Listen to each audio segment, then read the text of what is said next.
Muy buenas, hoy cubriré el capítulo 5 de los fundamentos del leninismo. La cuestión campesina. Analizaré 4 cuestiones de este tema. A. Planteamiento de la cuestión. B. El campesinado durante la revolución democrático-burguesa. C. El campesinado durante la revolución proletaria. D. El campesinado después de la consolidación del poder. 1. Planteamiento de la cuestión. Algunos piensan que lo fundamental en el leninismo es la cuestión campesina, que el punto de partida del leninismo es la cuestión del campesinado, de su papel, de su peso específico. Eso es completamente falso. La cuestión fundamental del leninismo, su punto de partida, no es la cuestión campesina, sino la cuestión de la dictadura del proletariado, de las condiciones en que ésta se conquista y de las condiciones en que se consolida. La cuestión campesina, como cuestión del aliado del proletariado en su lucha por el poder, es una cuestión derivada. Sin embargo, esta circunstancia no reduce en lo más mínimo la grande y candente importancia que tiene, sin duda, esta cuestión para la revolución proletaria.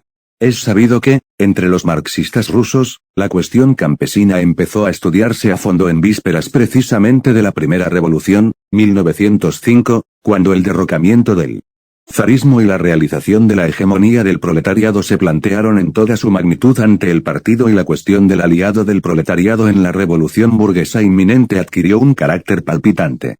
Es sabido también que la cuestión campesina cobró en Rusia mayor actualidad todavía durante la revolución proletaria, cuando la cuestión de la dictadura del proletariado, de su conquista y de su mantenimiento planteó el problema de los aliados del proletariado en la revolución proletaria inminente. Es comprensible, quien marcha hacia el poder y se prepara para él, no puede dejar de interesarse por el problema de sus verdaderos aliados. En este sentido, la cuestión campesina es una parte de la cuestión general de la dictadura del proletariado y, como tal, una de las cuestiones más palpitantes del leninismo.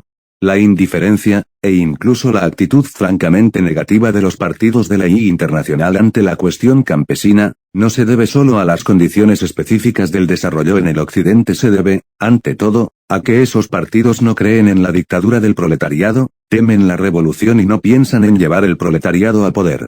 Y mayúscula.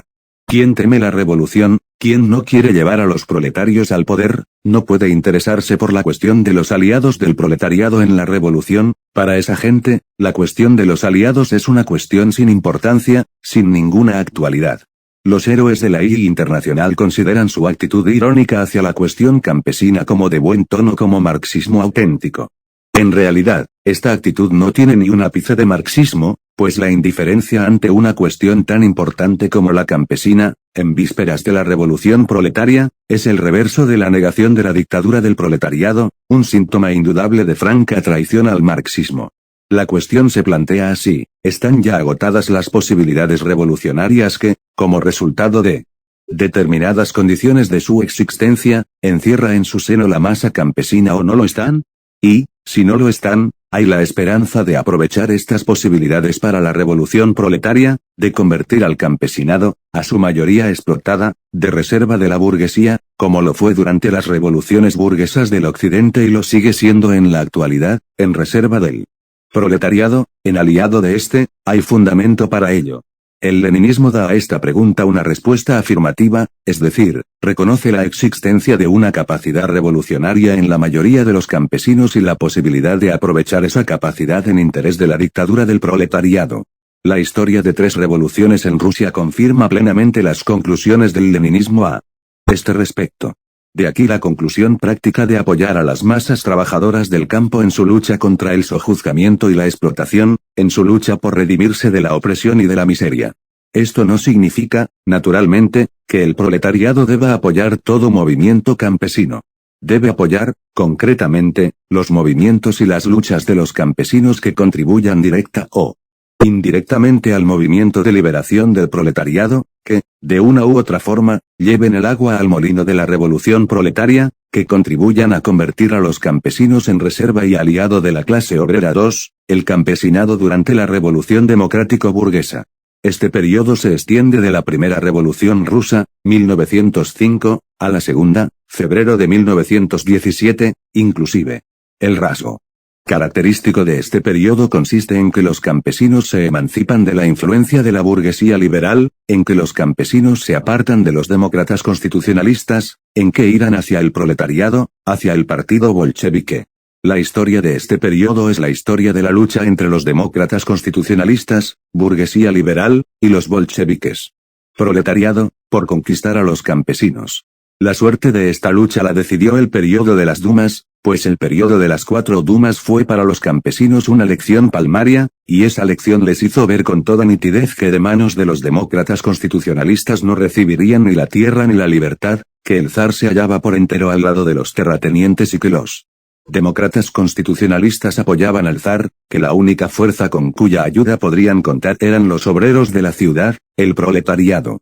La guerra imperialista no hizo más que confirmar la lección del periodo de las Dumas, apartando definitivamente a los campesinos de la burguesía, aislando definitivamente a la burguesía liberal, pues los años de guerra demostraron qué vano y qué ilusorio era esperar la paz de manos del zar y de sus aliados burgueses.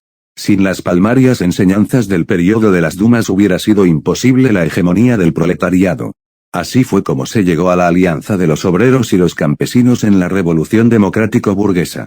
Así fue como se llegó a la hegemonía, dirección, del proletariado en la lucha conjunta por el derrocamiento del zarismo. Hegemonía que llevó a la Revolución de febrero de 1917.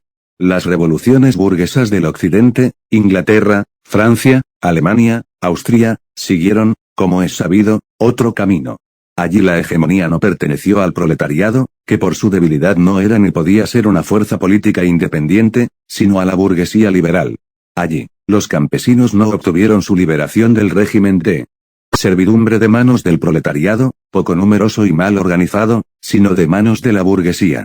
Allí, los campesinos marchaban contra el antiguo orden de cosas al lado de la burguesía liberal. Allí, los campesinos eran una reserva de la burguesía. Allí, la revolución se tradujo, por las causas señaladas, en un enorme aumento del peso político de la burguesía. En Rusia, por el contrario, la revolución burguesa tuvo resultados diametralmente opuestos.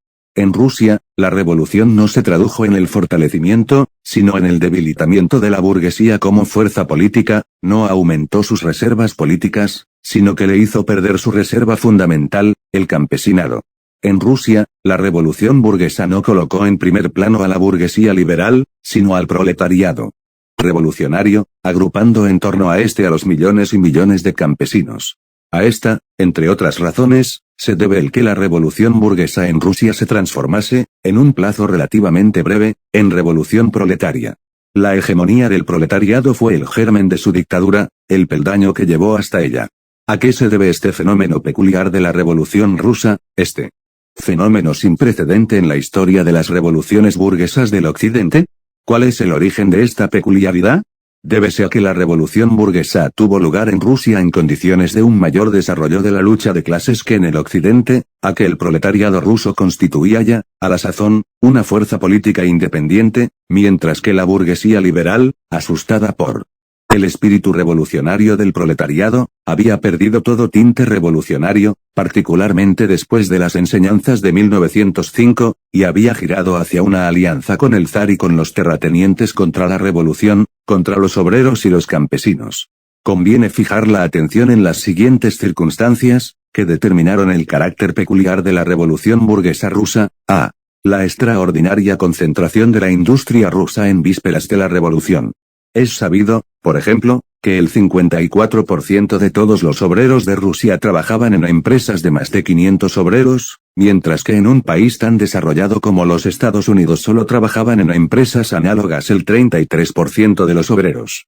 No creo que sea necesario demostrar que ya esta sola circunstancia, unida a la existencia de un partido tan revolucionario como el partido bolchevique, hacía de la clase obrera de Rusia la fuerza más importante en la vida política del país. B. Las escandalosas formas de explotación que imperaban en las empresas, unidas al intolerable régimen policíaco de los esbirros zaristas, hacían de toda huelga importante de los obreros un acto político formidable y templaban a la clase obrera como una fuerza consecuentemente revolucionaria. C. La flaqueza política de la burguesía rusa, que después de la revolución de 1905 se transformó en servilismo ante la autocracia zarista y en contrarrevolución manifiesta, no solo porque el espíritu revolucionario del proletariado ruso hizo a la burguesía rusa lanzarse en brazos del zarismo, sino también porque esta burguesía dependía directamente de los encargos del gobierno. La existencia de los vestigios más escandalosos y más intolerables del feudalismo en el campo, complementados por la omnipotencia de los terratenientes, circunstancia que echó a los campesinos en brazos de la revolución el zarismo, que ahogaba todo lo vivo e intensificaba con sus arbitrariedades la opresión ejercida por los capitalistas y los terratenientes, circunstancia que fundió la lucha de los obreros y de los campesinos en un solo torrente revolucionario la guerra imperialista, que fundió todas estas contradicciones de la vida política de Rusia en una profunda crisis revolucionaria y dio al empuje de la revolución una fuerza increíble. En estas condiciones, ¿hacia dónde podían orientarse los campesinos? ¿En quién iban a buscar apoyo contra la omnipotencia de los terratenientes, contra las arbitrariedades del zar, contra la guerra desastrosa, que arruinaba sus haciendas? ¿En la burguesía liberal? La burguesía liberal era enemiga, así lo había demostrado la larga experiencia de las 4 dumas. ¿En los eseristas? Los eseristas eran, naturalmente, mejores que los demócratas constitucionalistas y tenían un programa aceptable, casi campesino, pero ¿qué podían darles los eseristas, si pensaban apoyarse solo en los campesinos y eran débiles en la ciudad, de donde, ante todo, sacaba sus fuerzas el enemigo? ¿Dónde estaba la nueva fuerza que no se detendría ante nada, ni en el campo ni en la ciudad, que se situaría valientemente en las primeras filas en la lucha contra el zar y los terratenientes, que ayudaría al campesinado a romper las cadenas de la esclavitud, de la falta de tierra, de la opresión, de la guerra? ¿Existía, en general, en Rusia semejante fuerza? Sí, sí que existía. Era el proletariado ruso, que había puesto ya de manifiesto en 1905 su fuerza, su capacidad para lucha hasta el fin, su valentía, su espíritu revolucionario. En todo caso, no existía ninguna otra fuerza semejante, no había de dónde sacarla. Por eso, los campesinos, después de apartarse de los demócratas constitucionalistas y de acercarse a los eseristas, llegaron a comprender la necesidad de someterse a la dirección de un jefe de la revolución tan valiente como el proletariado ruso.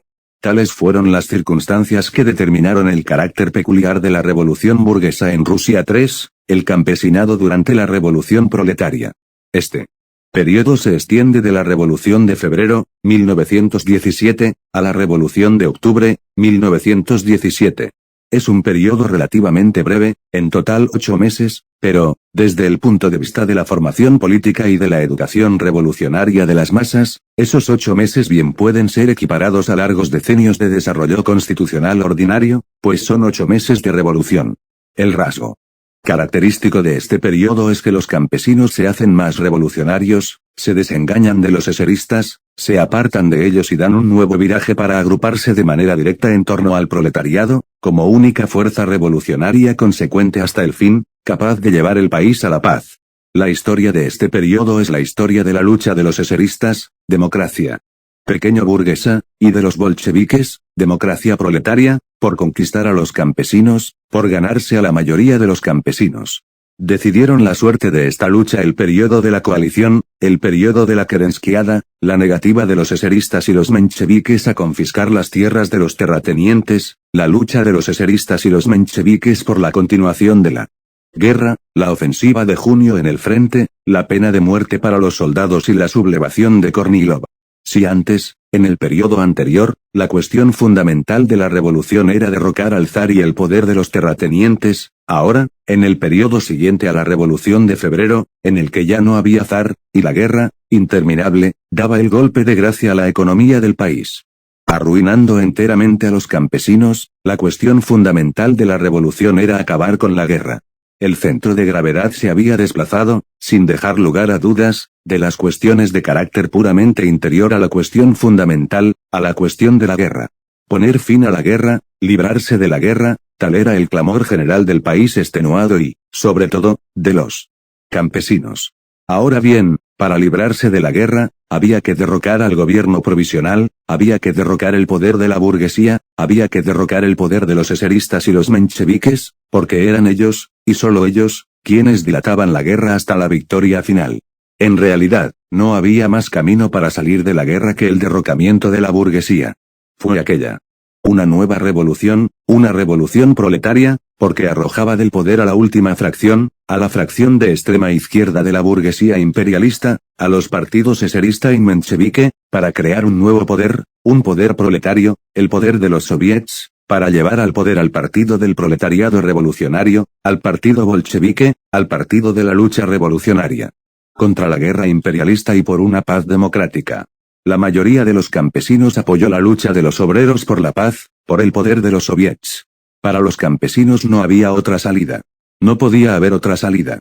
El periodo de la Kerenskiada fue, por tanto, la enseñanza más palmaria para las masas trabajadoras del campo, pues demostró evidentemente que, bajo el poder de los eseristas y de los mencheviques, el país no se libraría de la guerra y los campesinos no obtendrían ni la tierra ni la libertad, que los mencheviques y los eseristas solo se distinguían de los demócratas constitucionalistas por sus discursos melifluos y sus promesas engañosas, practicando, en realidad, la misma política imperialista que los demócratas constitucionalistas, que el único poder capaz de sacar al país del atolladero era el poder de los soviets. La prolongación de la guerra no hizo más que confirmar lo acertado de esta lección, espoleando la revolución e impulsando a millones y millones de campesinos y soldados a agruparse de manera directa en torno a la revolución proletaria. El aislamiento de los eseristas y de los mencheviques llegó a ser un hecho indudable. Sin las enseñanzas palmarias del periodo de la coalición, no hubiera sido posible la dictadura del proletariado. Tales fueron las circunstancias que facilitaron el proceso de transformación de la revolución burguesa en revolución proletaria. Así se llegó en Rusia a la dictadura del proletariado 4, el campesinado después de la consolidación del poder soviético. Si antes, en el primer periodo de la revolución, la cuestión consistía principalmente en derrocar el zarismo, y más tarde, después de la Revolución de Febrero, consistía, ante todo, en salir de la guerra imperialista mediante el derrocamiento de la burguesía, ahora, después de terminada la guerra civil y consolidado el poder soviético, pasan a primer plano las cuestiones de la edificación económica. Reforzar y desarrollar la industria nacionalizada, ligar, a este efecto, la industria con la economía campesina a través del comercio regulado por el Estado, sustituir el sistema de contingentación por el impuesto en especie, para luego, disminuyendo gradualmente este impuesto, pasar al cambio de artículos industriales por productos de la economía campesina, reanimar el comercio y desarrollar la cooperación, atrayendo a esta millones de campesinos, así esbozaba Lenin las tareas inmediatas de la edificación económica, encaminada a sentar los cimientos de la economía socialista. Dicen que esta tarea puede ser superior a las fuerzas de un país campesino como Rusia. Algunos escépticos llegan incluso a afirmar que esta tarea es puramente utópica, irrealizable, porque los campesinos son campesinos, es decir, pequeños productores, y no pueden, por tanto, ser utilizados para organizar los cimientos de la producción socialista. Pero los escépticos se equivocan, porque no toman en consideración algunas circunstancias que tienen, en este caso, una importancia decisiva. Veamos las principales. Primera. No hay que confundir al campesinado de la Unión Soviética con el campesinado del Occidente.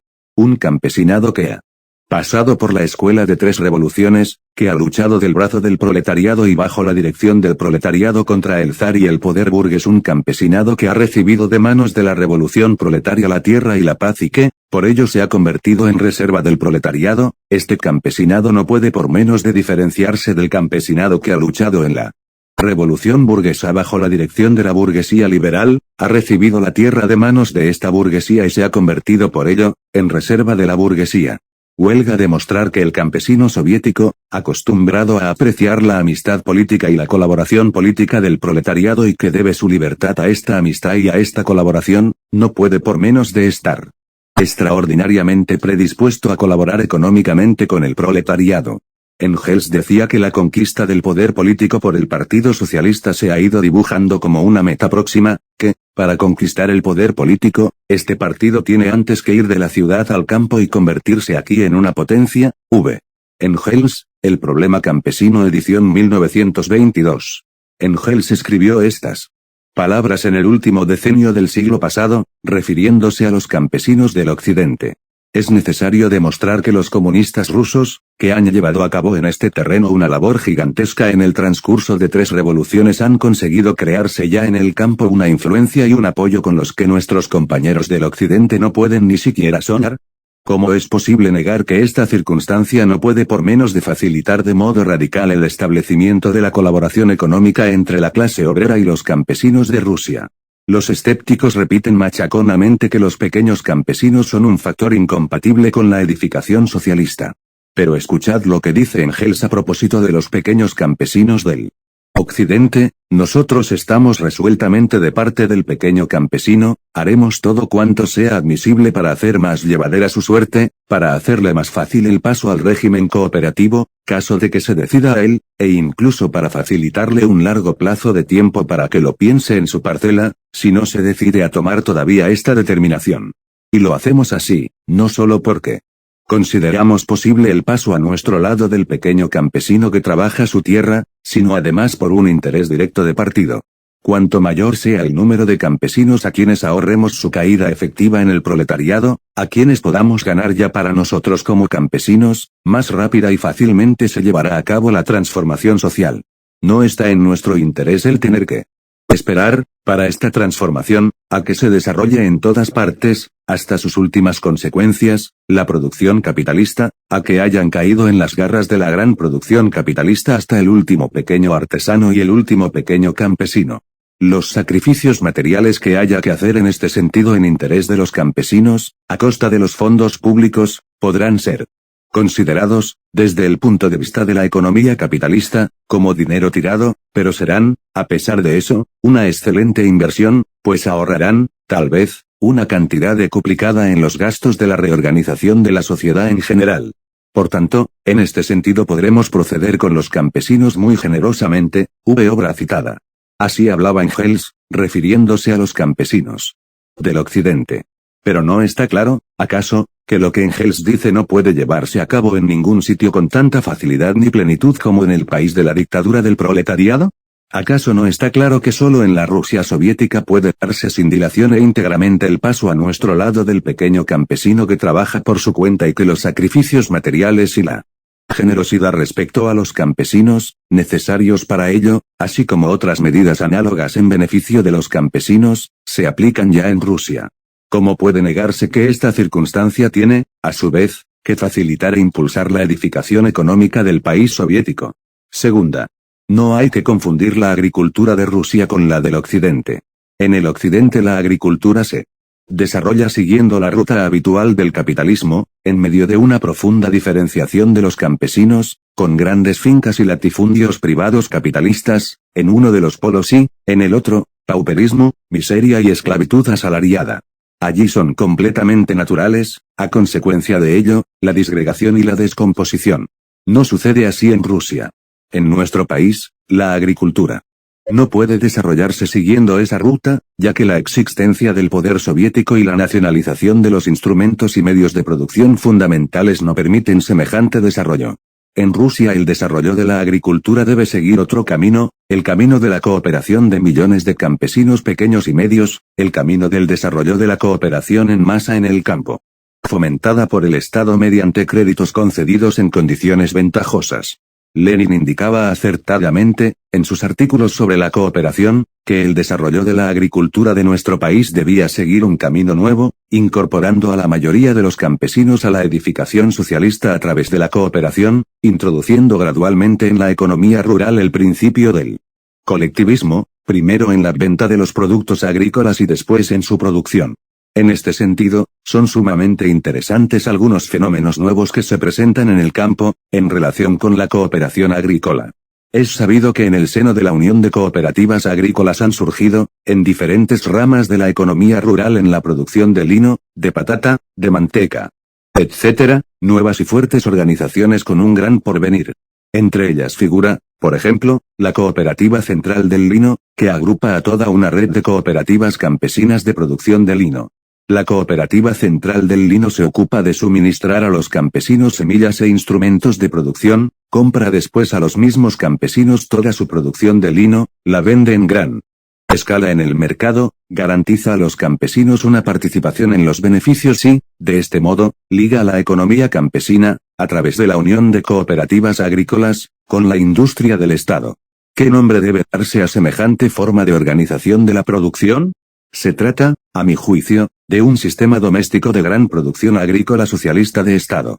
Hablo de un sistema doméstico de producción socialista de Estado por analogía con el sistema de trabajo a domicilio del capitalismo, por ejemplo, en la industria textil, donde los artesanos, que recibían del capitalismo la materia prima y los instrumentos de trabajo y le entregaban toda su producción, eran de hecho obreros semiasalariados a domicilio. Este es uno de los numerosos ejemplos indicadores del camino que debe seguir en nuestro país el desarrollo de la agricultura. Ya no hablo aquí de otros ejemplos de la misma índole en otras ramas de la agricultura. No creo que sea necesario demostrar que la inmensa mayoría de los campesinos seguirán de buen grado esta nueva vía de desarrollo, rechazando la vía de los latifundios privados capitalistas y de la esclavitud asalariada, la vía de la miseria y de la ruina. He aquí lo que dice Lenin de las vías del desarrollo de nuestra agricultura: todos los grandes medios de producción en poder del Estado y el poder del Estado en manos del proletariado, la alianza de este proletariado con millones y millones de pequeños y muy pequeños campesinos, asegurar la dirección de los campesinos por el proletariado, etc. ¿Acaso no es esto todo lo que se necesita para edificar la sociedad socialista completa partiendo de la cooperación, y nada más que de la cooperación, a la que antes tratábamos de mercantilista y que ahora, bajo la NEP, merece también, en cierto modo, el mismo trato? ¿Acaso no es esto todo lo imprescindible para edificar la sociedad socialista completa? Eso no es todavía la edificación de la sociedad socialista, pero sí todo lo imprescindible y lo suficiente para esta edificación. VT. XXVI, páginas 392. Hablando más adelante de la necesidad de prestar apoyo financiero y de toda otra índole a la cooperación, como a un nuevo principio de organización de la población y a un nuevo régimen social bajo la dictadura del proletariado, Lenin dice: todo régimen social surge exclusivamente con el apoyo financiero de una clase determinada. Huelga recordar los centenares y centenares de millones de rublos que costó el nacimiento del libre capitalismo. Ahora debemos comprender, para obrar en consecuencia, que el régimen social al que en el presente debemos prestar un apoyo extraordinario es el régimen cooperativo. Pero hay que apoyarlo en el verdadero sentido de la palabra, es decir, no basta con entender por tal apoyo la ayuda prestada a cualquier cambio cooperativo, sino que por tal apoyo hay que entender el prestado a un cambio cooperativo en el que participen efectivamente verdaderas masas de la población. Lugar citado, páginas 393. ¿Qué nos dicen todas estas circunstancias? Nos dicen que los escépticos no tienen razón. Nos dicen que quien tiene razón es el leninismo, que ve en las masas trabajadoras del campo la reserva del proletariado. Nos dicen que el proletariado en el poder puede y debe utilizar esta reserva, para vincular la industria a la agricultura, para impulsar la construcción socialista y dar a la dictadura del proletariado la base que necesita y sin la cual es imposible el paso a la economía socialista. Bueno, eso fue el capítulo 5, en el próximo video cubriré el capítulo 6. Hasta entonces, chao.